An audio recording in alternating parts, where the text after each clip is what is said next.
ತಮಿಳುನಾಡು ರಾಜಕೀಯದಲ್ಲಿ ರಣರೋಚಕ ತಿರುವುಗಳು ಕಂಡು ಬರ್ತಾ ಇದೆ.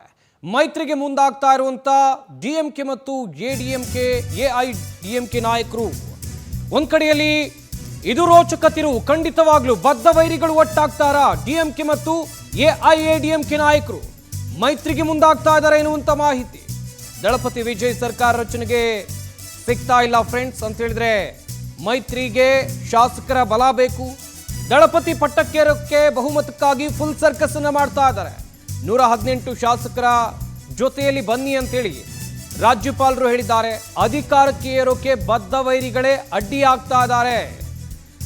ತಮಿಳುನಾಡು ರಾಜಕೀಯವನ್ನ ಸೂಕ್ಷ್ಮವಾಗಿ ಗಮನಿಸ್ತಾ ಹೋಗಬೇಕಾದ್ರೆ ಡಿಎಂಕೆ ಮತ್ತು ಎಐಎಡಿಎಂಕೆ ದ್ರಾವಿಡ ಪಕ್ಷಗಳೇ ಅಲ್ಲಿ ಆಡಳಿತವನ್ನ ಮಾಡಿಕೊಂಡು ಬಂದಿರೋದು ಇಷ್ಟು ವರ್ಷಗಳ ಕಾಲ. ಆದ್ರೆ ಬದ್ಧ ವೈರಿಗಳಂತ ಕರೆಸಿಕೊಳ್ತಾ ಇದ್ದಂತ ಡಿಎಂಕೆ ಮತ್ತು ಎಐಎಡಿಎಂಕೆ ಈಗ ಒಂದಾಗಿ ಸರ್ಕಾರವನ್ನ ರಚನೆ ಮಾಡ್ತಾರಾ? ಸದ್ಯಕ್ಕಿರುವಂತ ಪ್ರಶ್ನೆ.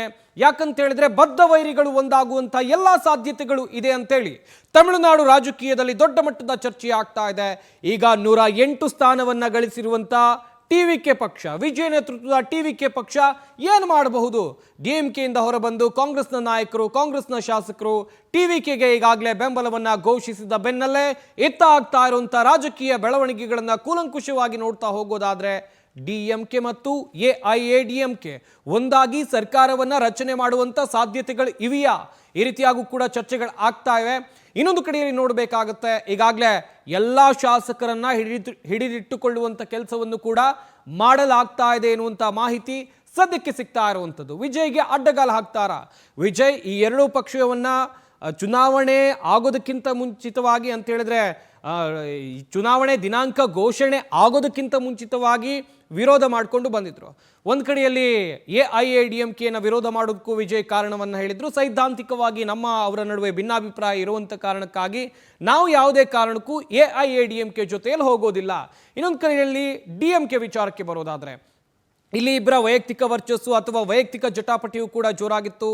ಸ್ಟಾಲಿನ್ ತಮಿಳುನಾಡಿನ ಮುಖ್ಯಮಂತ್ರಿ ಆಗಿದ್ದ ಸಂದರ್ಭದಲ್ಲಿ ವಿಜಯ್ ಅವರ ಚಿತ್ರಗಳನ್ನು ಬಿಡುಗಡೆ ಮಾಡೋದಕ್ಕೂ ಬಿಡಲಿಲ್ಲ. ಕಾಲ್ತುಳಿತದಲ್ಲಿ ಆದಂಥ ದುರಂತವನ್ನ ವಿಜಯ್ ಮೇಲೆ ಹೊರಿಸುವಂಥ ಕೆಲಸವನ್ನ ಮಾಡಿದ್ರು. ಹೀಗೆ ಅನೇಕ ಜಟಾಪಟಿಗಳು ಆಗಿತ್ತು. ಈ ಕಾರಣಕ್ಕಾಗಿ ವಿಜಯ್ ನಾನು ಡಿಎಂಕೆ ಜೊತೆಗೂ ಹೋಗೋದಿಲ್ಲ ಎನ್ನುವಂಥದ್ದಾಗೂ ಕೂಡ ಸ್ಪಷ್ಟವಾಗಿ ಹೇಳಿದ್ರು. ಸಿಂಗಲ್ ಆಗಿ ಅಂತ ಹೇಳಿದ್ರೆ ಟಿವಿಕೆ ಪಕ್ಷ ಎಲ್ಲಾ ವಿಧಾನಸಭಾ ಕ್ಷೇತ್ರದಲ್ಲೂ ಸ್ಪರ್ಧೆ ಮಾಡ್ತು. 108 ವಿಧಾನಸಭಾ ಕ್ಷೇತ್ರದಲ್ಲಿ ಗೆಲುವನ್ನು ಸಾಧಿಸಿದ್ದಾರೆ. ಮ್ಯಾಜಿಕ್ ನಂಬರ್ ಬೇಕಾಗಿರೋದು 118. 10 ಸ್ಥಾನಗಳ ಕೊರತೆ ಇರುವಂಥ ಸಂದರ್ಭದಲ್ಲಿ 5 ಶಾಸಕರ ಬಲ ಕಾಂಗ್ರೆಸ್ನ ಬಳಿಯಿಂದ ಸಿಕ್ತು. ಆದರೆ ವಿಜಯ್ ಇಲ್ಲಿ ಸ್ಪರ್ಧೆ ಮಾಡಿದ್ದು 2 ವಿಧಾನಸಭಾ ಕ್ಷೇತ್ರಗಳಿಂದ. ಅದಕ್ಕೆ ಒಂದರಲ್ಲಿ ಅವರು ರಾಜೀನಾಮೆಯನ್ನು ಕೊಟ್ಟರೆ 107 ಸಂಖ್ಯಾಬಲ ಟಿವಿಕೆ ಪಕ್ಷದಿಂದ ಆಗುತ್ತೆ. ಹಾಗೆಯೇ ಕಾಂಗ್ರೆಸ್ನ 5 ಸೇರಿದ್ರೆ ಈ ರೀತಿಯಂತ ಲೆಕ್ಕಾಚಾರಗಳನ್ನು ಹಾಕಿರುವಂಥ ಸಂದರ್ಭದಲ್ಲಿ ಇತ್ತ ಡಿಎಂಕೆ ಮತ್ತು ಎಐಎಡಿಎಂಕೆ ತಮಿಳುನಾಡಿನ ಬದ್ಧ ವೈರಿಗಳು ಅಂತ ನಾನು ಆರಂಭದಲ್ಲೇ ಹೇಳ್ತಾ ಇದ್ದೆ. ತಮಿಳುನಾಡಿನ ರಾಜಕೀಯದಲ್ಲಿ ಇರುವಂಥ ಬದ್ಧ ವೈರಿಗಳು ಇವರು ಈಗ ಒಂದಾಗ್ತಾರಾ ಎನ್ನುವಂಥ ಪ್ರಶ್ನೆಗಳು ಸದ್ಯಕ್ಕೆ ಹುಟ್ಟಿಕೊಳ್ತಾ ಇದೆ. ಕಾದ್ ನೋಡಬೇಕಾಗತ್ತೆ ಏನಾಗಬಹುದು ತಮಿಳುನಾಡಿನಲ್ಲಿ ಅಂತೇಳಿ. ತಮಿಳುನಾಡು ರಾಜಕೀಯದಲ್ಲಿ ರಣರೋಚಕ ತಿರುವುಗಳು ಕಂಡು ಬರ್ತಾ ಇದೆ. ಮೈತ್ರಿಗೆ ಮುಂದಾಗ್ತಾ ಇರುವಂತ ಡಿಎಂಕೆ ಮತ್ತು ಎಡಿಎಂಕೆ ಎಐಡಿಎಂಕೆ ನಾಯಕರು ಒಂದ್ ಕಡೆಯಲ್ಲಿ ಇದು ರೋಚಕ ತಿರುವು. ಖಂಡಿತವಾಗ್ಲೂ ಬದ್ಧ ವೈರಿಗಳು ಒಟ್ಟಾಗ್ತಾರಾ? ಡಿಎಂಕೆ ಮತ್ತು ಎಐಎಡಿಎಂಕೆ ನಾಯಕರು ಮೈತ್ರಿಗೆ ಮುಂದಾಗ್ತಾ ಇದ್ದಾರೆ ಎನ್ನುವಂತ ಮಾಹಿತಿ. ದಳಪತಿ ವಿಜಯ್ ಸರ್ಕಾರ ರಚನೆಗೆ ಸಿಗ್ತಾ ಇಲ್ಲ ಫ್ರೆಂಡ್ಸ್ ಅಂತ ಹೇಳಿದ್ರೆ ಮೈತ್ರಿಗೆ ಶಾಸಕರ ಬಲ ಬೇಕು. ದಳಪತಿ ಪಟ್ಟಕ್ಕೇರೋಕೆ ಬಹುಮತಕ್ಕಾಗಿ ಫುಲ್ ಸರ್ಕಸ್ ಅನ್ನ ಮಾಡ್ತಾ ಇದ್ದಾರೆ. 118 ಶಾಸಕರ ಜೊತೆಯಲ್ಲಿ ಬನ್ನಿ ಅಂತೇಳಿ ರಾಜ್ಯಪಾಲರು ಹೇಳಿದ್ದಾರೆ. ಅಧಿಕಾರಕ್ಕೆ ಏರೋಕೆ ಬದ್ಧ ವೈರಿಗಳೇ ಅಡ್ಡಿಯಾಗ್ತಾ ಇದ್ದಾರೆ. ತಮಿಳುನಾಡು ರಾಜಕೀಯವನ್ನ ಸೂಕ್ಷ್ಮವಾಗಿ ಗಮನಿಸ್ತಾ ಹೋಗಬೇಕಾದ್ರೆ ಡಿಎಂಕೆ ಮತ್ತು ಎಐಎಡಿಎಂಕೆ ದ್ರಾವಿಡ ಪಕ್ಷಗಳೇ ಅಲ್ಲಿ ಆಡಳಿತವನ್ನ ಮಾಡಿಕೊಂಡು ಬಂದಿರೋದು ಇಷ್ಟು ವರ್ಷಗಳ ಕಾಲ. ಆದ್ರೆ ಬದ್ಧ ವೈರಿಗಳಂತ ಕರೆಸಿಕೊಳ್ತಾ ಇದ್ದಂತ ಡಿಎಂಕೆ ಮತ್ತು ಎಐಎಡಿಎಂಕೆ ಈಗ ಒಂದಾಗಿ ಸರ್ಕಾರವನ್ನ ರಚನೆ ಮಾಡ್ತಾರಾ? ಸದ್ಯಕ್ಕಿರುವಂತ ಪ್ರಶ್ನೆ. ಯಾಕಂತ ಹೇಳಿದ್ರೆ ಬದ್ಧ ವೈರಿಗಳು ಒಂದಾಗುವಂತ ಎಲ್ಲಾ ಸಾಧ್ಯತೆಗಳು ಇದೆ ಅಂತೇಳಿ ತಮಿಳುನಾಡು ರಾಜಕೀಯದಲ್ಲಿ ದೊಡ್ಡ ಮಟ್ಟದ ಚರ್ಚೆ ಆಗ್ತಾ ಇದೆ. ಈಗ 108 ಸ್ಥಾನವನ್ನ ಗಳಿಸಿರುವಂತ ಟಿವಿಕೆ ಪಕ್ಷ, ವಿಜಯ್ ನೇತೃತ್ವದ ಟಿವಿಕೆ ಪಕ್ಷ ಏನು ಮಾಡಬಹುದು?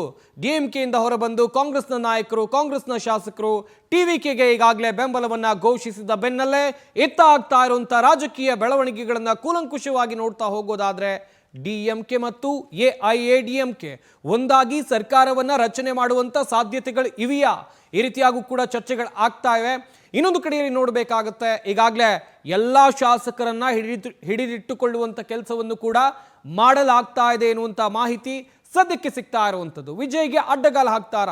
ವಿಜಯ್ ಈ ಎರಡೂ ಪಕ್ಷವನ್ನ ಚುನಾವಣೆ ಆಗೋದಕ್ಕಿಂತ ಮುಂಚಿತವಾಗಿ ಅಂತ ಹೇಳಿದ್ರೆ ಚುನಾವಣೆ ದಿನಾಂಕ ಘೋಷಣೆ ಆಗೋದಕ್ಕಿಂತ ಮುಂಚಿತವಾಗಿ ವಿರೋಧ ಮಾಡಿಕೊಂಡು ಬಂದಿದ್ರು. ಒಂದು ಕಡೆಯಲ್ಲಿ AIADMKನ ವಿರೋಧ ಮಾಡೋದಕ್ಕೂ ವಿಜಯ್ ಕಾರಣವನ್ನು ಹೇಳಿದ್ರು. ಸೈದ್ಧಾಂತಿಕವಾಗಿ ಅವರ ನಡುವೆ ಭಿನ್ನಾಭಿಪ್ರಾಯ ಇರುವಂಥ ಕಾರಣಕ್ಕಾಗಿ ನಾವು ಯಾವುದೇ ಕಾರಣಕ್ಕೂ AIADMK ಜೊತೆಯಲ್ಲಿ ಹೋಗೋದಿಲ್ಲ. ಇನ್ನೊಂದು ಕಡೆಯಲ್ಲಿ DMK ವಿಚಾರಕ್ಕೆ ಬರೋದಾದ್ರೆ ಇಲ್ಲಿ ಇಬ್ಬರ ವೈಯಕ್ತಿಕ ವರ್ಚಸ್ಸು ಅಥವಾ ವೈಯಕ್ತಿಕ ಜಟಾಪಟಿಯೂ ಕೂಡ ಜೋರಾಗಿತ್ತು. ಸ್ಟಾಲಿನ್ ತಮಿಳುನಾಡಿನ ಮುಖ್ಯಮಂತ್ರಿ ಆಗಿದ್ದ ಸಂದರ್ಭದಲ್ಲಿ ವಿಜಯ್ ಅವರ ಚಿತ್ರಗಳನ್ನ ಬಿಡುಗಡೆ ಮಾಡೋದಕ್ಕೂ ಬಿಡಲಿಲ್ಲ. ಕಾಲ್ತುಳಿತದಲ್ಲಿ ಆದಂಥ ದುರಂತವನ್ನ ವಿಜಯ್ ಮೇಲೆ ಹೊರಿಸುವಂಥ ಕೆಲಸವನ್ನ ಮಾಡಿದ್ರು. ಹೀಗೆ ಅನೇಕ ಜಟಾಪಟಿಗಳು ಆಗಿತ್ತು. ಈ ಕಾರಣಕ್ಕಾಗಿ ವಿಜಯ್ ನಾನು DMK ಜೊತೆಗೂ ಹೋಗೋದಿಲ್ಲ ಎನ್ನುವಂಥದ್ದಾಗೂ ಕೂಡ ಸ್ಪಷ್ಟವಾಗಿ ಹೇಳಿದ್ರು. ಸಿಂಗಲ್ ಆಗಿ ಅಂತ ಹೇಳಿದ್ರೆ TVK ಪಕ್ಷ ಎಲ್ಲ ವಿಧಾನಸಭಾ ಕ್ಷೇತ್ರದಲ್ಲೂ ಸ್ಪರ್ಧೆ ಮಾಡ್ತು. 108 ವಿಧಾನಸಭಾ ಕ್ಷೇತ್ರದಲ್ಲಿ ಗೆಲುವನ್ನು ಸಾಧಿಸಿದ್ದಾರೆ. ಮ್ಯಾಜಿಕ್ ನಂಬರ್ ಬೇಕಾಗಿರೋದು 118. 10 ಸ್ಥಾನಗಳ ಕೊರತೆ ಇರುವಂಥ ಸಂದರ್ಭದಲ್ಲಿ 5 ಶಾಸಕರ ಬಲ ಕಾಂಗ್ರೆಸ್ನ ಬಳಿಯಿಂದ ಸಿಕ್ತು. ಆದರೆ ವಿಜಯ್ ಇಲ್ಲಿ ಸ್ಪರ್ಧೆ ಮಾಡಿದ್ದು 2 ವಿಧಾನಸಭಾ ಕ್ಷೇತ್ರಗಳಿಂದ. ಅದಕ್ಕೆ ಒಂದರಲ್ಲಿ ಅವರು ರಾಜೀನಾಮೆಯನ್ನು ಕೊಟ್ಟರೆ 107 ಸಂಖ್ಯಾಬಲ TVK ಪಕ್ಷದಿಂದ ಆಗುತ್ತೆ. ಹಾಗೆಯೇ ಕಾಂಗ್ರೆಸ್ನ 5 ಸೇರಿದ್ರೆ ಈ ರೀತಿಯಂತ ಲೆಕ್ಕಾಚಾರಗಳನ್ನು ಹಾಕಿರುವಂಥ ಸಂದರ್ಭದಲ್ಲಿ ಇತ್ತ DMK ಮತ್ತು AIADMK ತಮಿಳುನಾಡಿನ ಬದ್ಧ ವೈರಿಗಳು ಅಂತ ನಾನು ಆರಂಭದಲ್ಲೇ ಹೇಳ್ತಾ ಇದ್ದೆ. ತಮಿಳುನಾಡಿನ ರಾಜಕೀಯದಲ್ಲಿ ಇರುವಂಥ ಬದ್ಧ ವೈರಿಗಳು ಇವರು ಈಗ ಒಂದಾಗ್ತಾರಾ ಎನ್ನುವಂಥ ಪ್ರಶ್ನೆಗಳು ಸದ್ಯಕ್ಕೆ ಹುಟ್ಟಿಕೊಳ್ತಾ ಇದೆ. ಕಾದು ನೋಡಬೇಕಾಗತ್ತೆ ಏನಾಗಬಹುದು ತಮಿಳುನಾಡಿನಲ್ಲಿ ಅಂತೇಳಿ.